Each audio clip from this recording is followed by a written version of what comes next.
Chào mọi người. Hôm nay mình sẽ hướng dẫn mọi người cái cách làm một cái video đơn giản như thế này thôi. Thêm một cái chú thích vào video của Google Earth. Đây, một video nó như thế này nhá. Thì ở đây là cái mức cơ bản thôi, ghi chú ở mức cơ bản thôi. Nên là các về vấn đề hiệu ứng nó cũng không có gì đặc biệt và khó khăn cả. Đúng không? Thì ở đây mình copy ra hai cái đi. Project. Ok, mình mở com 2 lên. Thì ở đây bắt đầu mình xóa hết đi. Ok. Ở một cái video đầu tiên, cái video thì các bạn quay trên Google Earth thì mình đã hướng dẫn rồi. Ở đây làm các hiệu ứng nhấp nháy như thế này ấy, thì cũng đã có video mình hướng dẫn rồi. Các bạn chỉ cần chỉnh cái chỉ số opacity thôi là nó sẽ thành như thế này. Ở đây thêm cái hiệu ứng, chúng mình thêm một cái sapia mới đi. Thêm một cái sapia mới thì để làm một cái hiệu ứng khi cái đường line xuất hiện ra ấy thì làm như sau. Các bạn đây, đến đây cho mình. Các bạn ở đây ấn phím Alt dấu ngoặc vuông bên ngoài thì để cho nó kết thúc. Để đến đây nó mới xuất hiện cái sapia này. Ở trên cái sapia này thì bây giờ các bạn đây, các bạn ấn cho mình vào cái pen tool đây. Đây, các bạn nhấp cho mình đây một phát. Đó, và tạo ra cho mình một phát. Đây.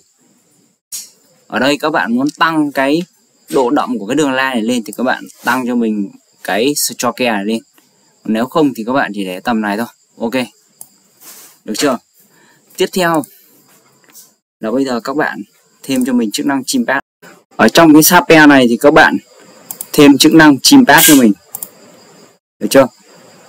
Sau đó các bạn tìm đến chỉ số n giúp mình. Các bạn cho n chạy từ 0%, các bạn tạo cho mình hai cái cây frame. Được chưa? Các bạn chỉ cần nhấp nó vào đây, cái hình đồng hồ đây. Thì cái cây frame các bạn cho nó chạy từ 0 cho đến 100%. Các bạn chỉ cần nhập số thôi là nó sẽ nhận. Đó. Ở đây bắt đầu chúng ta xuất hiện như này. Đấy, lúc này chúng ta sẽ có hiệu ứng đó, cái đường line nó sẽ xuất hiện. Thì đấy là cái đường line thứ nhất. Thì đó là cái sapia thứ nhất. Tiếp theo nữa mình thêm một cái sapia nữa, mình thêm một cái hình dạng nữa. Rất là đơn giản thôi. Sau đó vào trong hình dạng này, nhấp chuột vào trong hình dạng này, các bạn ấn phím ớt, các bạn chọn thêm hình chữ nhật cho mình nhé. Thêm chức năng hình chữ nhật cho mình. Thì ở đây các bạn muốn cái hiệu ứng hình chữ nhật nó xuất hiện cùng như nãy của mình đây thì các bạn chọn cái thanh line này, cái thanh thời gian này, các bạn trên đây các bạn lại ấn Alt dấu ngoặc vuông cho mình. Sau đó các bạn ở đây nhá, các bạn vào cái sapia 2 này, các bạn phải thêm stroke cho mình. Được chưa? Và stroke cho mình thì bắt đầu các bạn đổi màu cho nó thành màu đỏ giúp mình. Ok, đổi thành màu đỏ giúp mình. Ở đây các bạn ấn vào cái phím V trên bàn phím hoặc không thì chọn ký hiệu này để di chuyển cái position của nó xuống đây. Được chưa?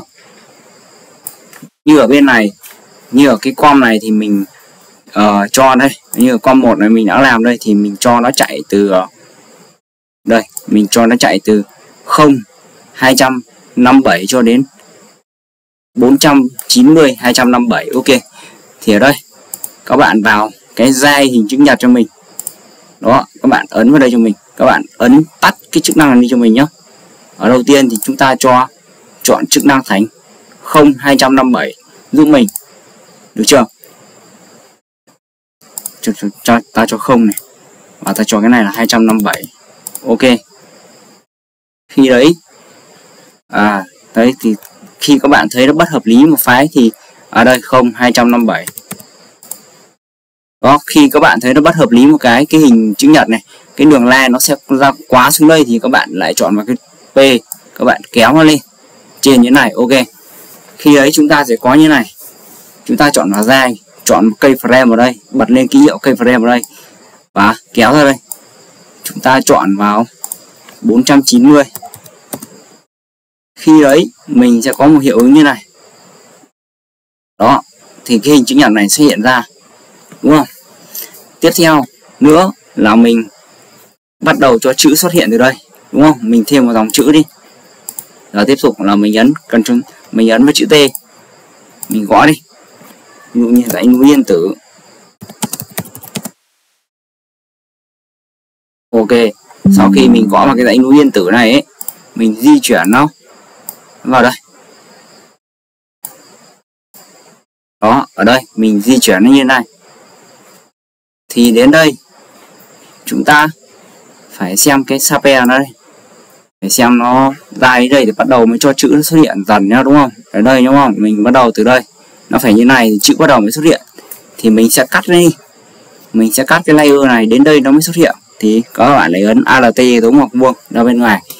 Thì ở đây các bạn thêm cái hiệu ứng, các bạn tìm vào Effect, các bạn tìm gõ chữ TP này, các bạn chọn TP Writer. Đó, các bạn kéo nó xuống đây. Và khi đấy chúng ta sẽ có một hiệu ứng hoàn chỉnh như sau. Đây sẽ là kết quả. Làm video kiểu này nó cũng rất là đơn giản thôi. Đó, dãy núi điện tử. Đấy, chúng ta chỉ cần làm nó đơn giản như vậy thôi là chúng ta đã có được một cái hiệu ứng giải thích cái video về địa lý khá là hay. Đấy, các bạn có thể tham khảo.